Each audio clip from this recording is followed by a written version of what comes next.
সরকারি দায়িত্ব থেকে বরখাস্ত হলেন দক্ষিণ কোরিয়ার প্রেসিডেন্ট ইউন সুক ইয়োল। তাকে ইমপিচ বা অভিশংসন করেছে দেশটির পার্লামেন্ট। দেশটির সংবাদ মাধ্যম জানিয়েছে, অভিশংসনের পক্ষে পার্লামেন্টের ৩০০ সংসদ সদস্যের মধ্যে ২০৪ জন ভোট দিয়েছেন।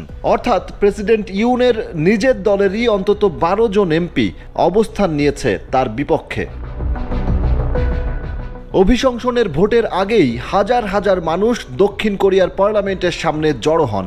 ভোটের ফলাফল জানার পর তারা ফেটে পড়েন উল্লাসে। এ মাসের শুরুর দিকে হঠাৎ করে দেশে সামরিক আইন জারি করেছিলেন প্রেসিডেন্ট ইউন, কিন্তু পার্লামেন্ট সেই আদেশের বিরুদ্ধে ভোট দিলে কয়েক ঘন্টার মধ্যে তিনি মার্শাল ল তুলে নিতে বাধ্য হন। কিন্তু এরপর থেকেই প্রেসিডেন্ট ইউনের পদত্যাগের দাবি জোরালো হয়ে উঠতে থাকে।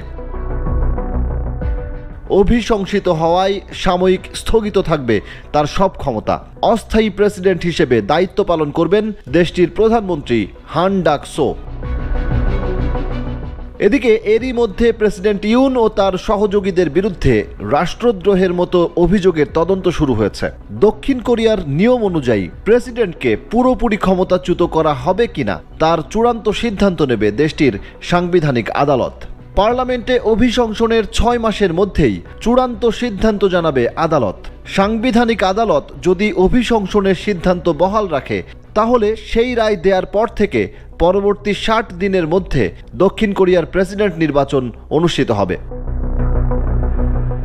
গত ৩রা ডিসেম্বর সামরিক আইন জারির কয়েক ঘন্টার মধ্যেই তা প্রত্যাহারের ঘোষণা দিয়েছিলেন প্রেসিডেন্ট ইউন। এশিয়ার গণতান্ত্রিক দেশ হিসেবে পরিচিত এই দেশটিতে গত ৫০ বছরের মধ্যে এই প্রথম মার্শাল ল বা সামরিক আইন জারি করা হলে তাতে হতবাক হন দেশটির মানুষ। পরে শাসক দলের প্রধান সতর্ক করে বলেছিলেন, দেশটির প্রেসিডেন্ট ইউন সুক ইয়োল যদি ক্ষমতায় থাকেন তাহলে দক্ষিণ কোরীয়রা বড় ধরনের বিপদের মুখে পড়তে পারে। তাই তিনি অবিলম্বে প্রেসিডেন্টের দায়িত্ব স্থগিত করার আহ্বান জানান।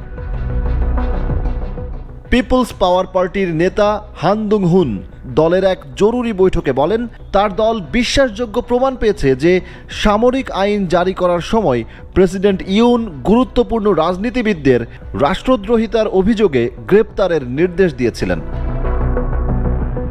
তবে প্রেসিডেন্ট ক্ষমা প্রার্থনা করায় ধারণা করা হচ্ছিল তিনি হয়তো অভিশংসন এড়াতে পারবেন, যদিও তিনি সংসদকে দানব এবং বিরোধী দলকে বিপজ্জনক বলে উল্লেখ করেন এবং দাবি করেন সামরিক আইন জারি করে তিনি জনগণকে এবং গণতন্ত্র রক্ষা করার চেষ্টা করছিলেন।